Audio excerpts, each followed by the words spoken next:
காலங்காலமாக கல்வியில் மாற்றங்கள் வந்து கொண்டே இருக்கிறது. நம்ம நாட்டை பொறுத்த மட்டும் நம்முடைய மாணவர்கள் இந்திய மாணவர்களோடு மட்டுமல்லாமல்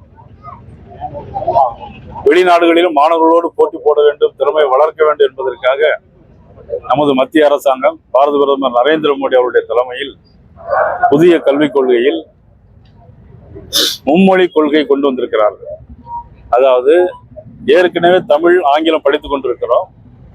இது தவிர இவ்வேறு ஏதாவது ஒரு மொழியும் கற்றுக்கொள்ள வேண்டும் என்று, அது ஹிந்தி மட்டுமல்ல, ஹிந்தியாக இருந்தாலும் சரி, சமஸ்கிருதமாக இருந்தாலும் சரி, தெலுங்காக இருந்தாலும் சரி, கன்னடமாக இருந்தாலும் சரி, மலையாளமாக இருந்தாலும் சரி, எந்த மொழியாவது ஒரு மொழி எடுத்துக்கொள்ள வேண்டும் என்ற புதிய ஒரு கல்விக் கொள்கை ஒரு அரசாங்கம் இருக்கிறதுன்னு சொன்னால், ஒரு மாற்றங்களை கொண்டு வரும்போது மாணவர்கள் மத்தியில் ஒரு அறிவு திறமையை வளர்த்து கொள்ள வேண்டும் என்பதற்காக.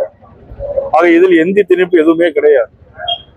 முதலமைச்சர் குடும்பத்தை சார்ந்திருக்கிற நாடாளுமன்ற உறுப்பினர் கல்மொழியாக இருந்தாலும் சரி, ஜெகத் ரச்சனாக இருந்தாலும் சரி, அவர்கள் நடத்துகிற எல்லா சிபிஎஸ்இ ஸ்கூல்லையும் ஹிந்தி கட்டாய பாடமாக வைத்திருக்கிறது. நம்ம மத்திய அரசு கொள்கையில் இப்பொழுது ஹிந்தி கட்டாய பாடம் கிடையாது. எந்த மொழி வேண்டுமானாலும் எடுத்துக்கொள்ளலாம் படிப்பது. அதற்கு ஏதுவாக புதிய கல்விக் கொள்கை, மும்மொழி கொள்கையை மத்திய அரசு கொண்டு வந்திருக்கிறது. இதை முதலமைச்சர் அவர்கள் அரசியல் பண்ணுகிறார்கள். புதிய கல்விக் கொள்கை அப்படின்னு சொல்றாங்க, அப்புறம் டீலிமிட்டேஷன் தமிழ்நாட்டுக்கு எதிராக இருக்கிறதுன்னு சொல்றாங்க. ஆனா தமிழ்நாட்டுக்கு மத்திய அரசுடைய நிதி நிறைய வந்திருக்கிறது.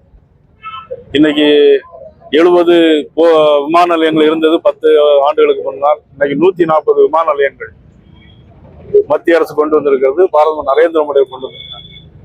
தமிழ்நாட்டிற்கு வந்தே பாரத் ரயில்கள் 9 ரயில்கள் இன்னைக்கு வந்தே பாரத் ரயில், ஜப்பான் நாட்டில் ஓடுற மாதிரி ரயில் இன்னைக்கு தமிழ்நாட்டுக்கு கொண்டு வந்திருக்காங்க.